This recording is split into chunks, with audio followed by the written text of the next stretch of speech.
कालों के काल महाकाल। भारत के सबसे रहस्यमयी और गहरे आध्यात्मिक अनुष्ठानों की बात हो तो उज्जैन के महाकालेश्वर मंदिर का नाम सबसे ऊपर आता है। यहाँ भोर के अंधेरे में एक ऐसी आरती होती है जो सिर्फ एक कर्मकांड नहीं बल्कि जीवन और मृत्यु के सबसे बड़े सच का आईना है। जी हाँ, हम बात कर रहे हैं महाकाल की विश्व प्रसिद्ध भस्म आरती की।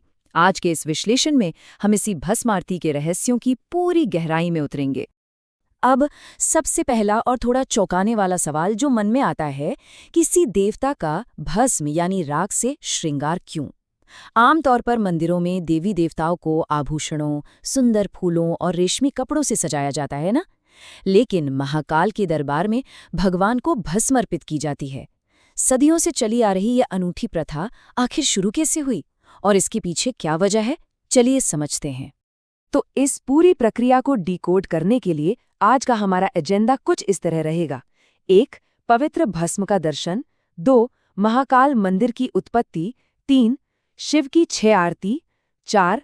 भस्म की तैयारी और अंत में तीर्थयात्री गाइड और जरूरी नियम। शुरुआत करते हैं हमारे पहले भाग से, पवित्र भस्म का दर्शन। स्रोत्र में एक बहुत ही गहरी बात कही गई है कि किसी भी पदार्थ का अंतिम रूप भस्म होता है। ये संकेत है कि सृष्टि नश्वर है। जरा सोचिए, चाहे वो कितनी भी उपजाऊ मिट्टी हो, मजबूत लकड़ी हो या फिर ये इंसानी शरीर, जलने के बाद हर चीज बस एक ही रूप में रह जाती है, भस्म। ये सीधा सा इशारा है कि ये पूरा भौतिक संसार एक दिन खत्म होने वाला है। और ठीक इसी सच को उजागर करने के लिए शिव भस्म धारण करते हैं। अक्सर लोग इसे अशुभ या डरावना मान लेते हैं, पर असल में ऐसा बिल्कुल नहीं है। ये तो एक इक्वलाइजर है जो सबको एक समान कर देता है। महाकाल इसे धारण करके हमें बस यही याद दिलाते हैं कि जीवन और मृत्यु का चक्र अटल है। आइए अब बढ़ते हैं भाग 2 की ओर, महाकाल मंदिर की उत्पत्ति। इस भस्मारती के पीछे की कहानी शुरू होती है प्राचीन अवंतिका से, जिसे आज हम उज्जैन कहते हैं। मान्यताओं के अनुसार पहले दिन दूषण नाम के एक भयानक राक्षस ने पूरे नगर में भारी आतंक मचा दिया। दूसरे दिन इससे परेशान होकर नगरवासियों ने भगवान शिव की आराधना शुरू की। उनकी पुकार सुनकर तीसरे दिन शिव प्रकट हुए और अपने भयंकर क्रोध से उस राक्षस को पल भर में भस्म कर दिया और फिर उसी की राख से अपना श्रृंगार किया। चौथे दिन लोगों की प्रार्थना पर शिव वहीं महाकाल के रूप में हमेशा के लिए विराजमान हो गए। बस वहीं से शिवलिंग की भस्म से आरती की यह विशिष्ट परंपरा शुरू हुई। चलिए आगे देखते हैं भाग 3, शिव की 6 आरती। क्या आप जानते हैं कि महाकाल की दिन में कुल 6 बार आरती होती है और हर बार भगवान का एक बिल्कुल नया रूप देखने को मिलता है। दिन की शुरुआत होती है सुबह 4 बजे की उसी रहस्यमयी भस्म आरती से। फिर सुबह की दूसरी आरती में भगवान घटाटोप स्वरूप में आते हैं। दोपहर होते होते तीसरी आरती में शिवलिंग हनुमान का रूप ले लेता है। फिर दोपहर बाद शेषनाग अवतार। शाम को भगवान को एक दूल्हे की तरह सजाया जाता है और अंत में रात की शयन आरती होती है, जहां शिव वापस अपने मूल स्वरूप में आ जाते हैं। भस्म से लेकर शयन तक का ये बदलाव वाकई अद्भुत है। अब आते हैं भाग 4 पर, भस्म की तैयारी। अब भस्म कोई आम राख तो है नहीं। पारंपरिक रूप से इसे 3 प्रकारों में बांटा गया है। पहली है श्रौत, जो श्रुति विधियों से किए गए यज्ञ से बनती है। दूसरी स्मार्त, जो स्मृति विधि वाले यज्ञों से मिलती है। और तीसरी है लौकिक, जिसे गाय के गोबर के कंडे जलाकर तैयार किया जाता है। तो आखिर महाकाल के लिए भस्म कैसे बनती है? इसके लिए इस्तेमाल होने वाली पवित्र सामग्रियों की लिस्ट काफी दिलचस्प है।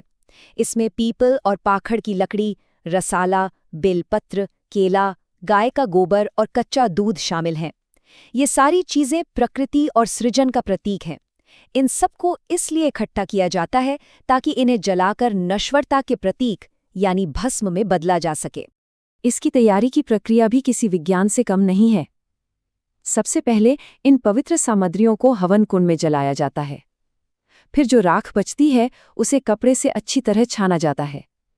तीसरे चरण में इस छानी हुई राख को कच्चे दूध के साथ मिलाकर एक लड्डू या गोला बना लिया जाता है। और अब आता है सबसे मुश्किल हिस्सा, इसे 7 बार अग्नि में तपाया जाता है और फिर कच्चे दूध से बुझाया जाता है। यह बार बार तपाने और बुझाने की प्रक्रिया इसे पूरी तरह शुद्ध कर देती है। दिलचस्प बात तो ये है कि यही तैयार भस्मी नागा साधु भी धारण करते हैं। हमारा आखिरी हिस्सा है भाग 5, तीर्थयात्री गाइड और नियम। अगर कोई इस भस्मारती का हिस्सा बनना चाहता है तो ड्रेस कोड के नियम बेहद सख्त हैं। पुरुषों को सिर्फ और सिर्फ साफ सूती धोती पहननी होती है, वहीं महिलाओं के लिए साड़ी पहनना अनिवार्य है। और सबसे खास बात, जिस समय शिवलिंग पर भस्म चढ़ाई जा रही होती है उस वक्त महिलाओं को घूंघट करना ही होता है। अब घूंघट का ये नियम क्यों है? इसके पीछे एक बहुत गहरी मान्यता है। ऐसा माना जाता है कि ठीक उस पल जब भस्म अर्पित की जा रही होती है, भगवान शिव अपने निराकार स्वरूप यानी फॉर्मलेस स्टेट में होते हैं। धार्मिक मान्यताओं के अनुसार इस निराकार रूप के दर्शन महिलाएं नहीं कर सकतीं। यह नियम मंदिर के अनुशासन को सीधे उसकी आध्यात्मिक मान्यताओं से जोड़ता है। इसके अलावा कुछ और बातें ध्यान रखने वाली हैं। बिना एडवांस बुकिंग या रजिस्ट्रेशन के इस आरती में शामिल होना संभव नहीं है। दूसरी बात, आरती करने का अधिकार सिर्फ मंदिर के पुजारियों को है, बाकी श्रद्धालु वहां केवल दर्शक की भूमिका में होते हैं। स्रोत में 2 बहुत ही दिलचस्प बातें और सामने आती हैं। एक स्थानीय अफवाह ये भी है कि शमशान की ताज़ा चीता की राख का इस्तेमाल होता है, हालांकि ये बात अपुष्ट है। और एक और हैरान करने वाली बात यह है कि कुछ शिवभक्त जीवित रहते ही मंदिर में रजिस्ट्रेशन करा लेते हैं ताकि उनकी मृत्यु के बाद उनकी अपनी भस्म से भगवान का श्रृंगार हो सके। इसे कहते हैं भक्ति की चरम सीमा। तो अंत में ये पूरा विश्लेषण हमें एक बहुत ही गहरे सवाल के साथ छोड़ जाता है। अगर भस्म ही इस सृष्टि का अंतिम सत्य है तो इस भस्मारती को साक्षात देखने के बाद इस भौतिक दुनिया को देखने का नजरिया कितना बदल जाता होगा। जब हम खुद सृष्टिकर्ता को नश्वरता की राख ओढ़े देखते हैं तो हमारी रोजमर्रा की भाग दौड़ और भौतिक इच्छाएं अचानक बहुत छोटी लगने लगती हैं। ये प्राचीन अनुष्ठान आज की तेज तर्रार जिंदगी में एक ठहराव और जीवन की असली सच्चाई से जुड़े रहने का एक शक्तिशाली संदेश है। आज के इस विश्लेषण में बस इतना ही। सीखते रहिए और हर चीज के पीछे का सच तलाशते रहिए।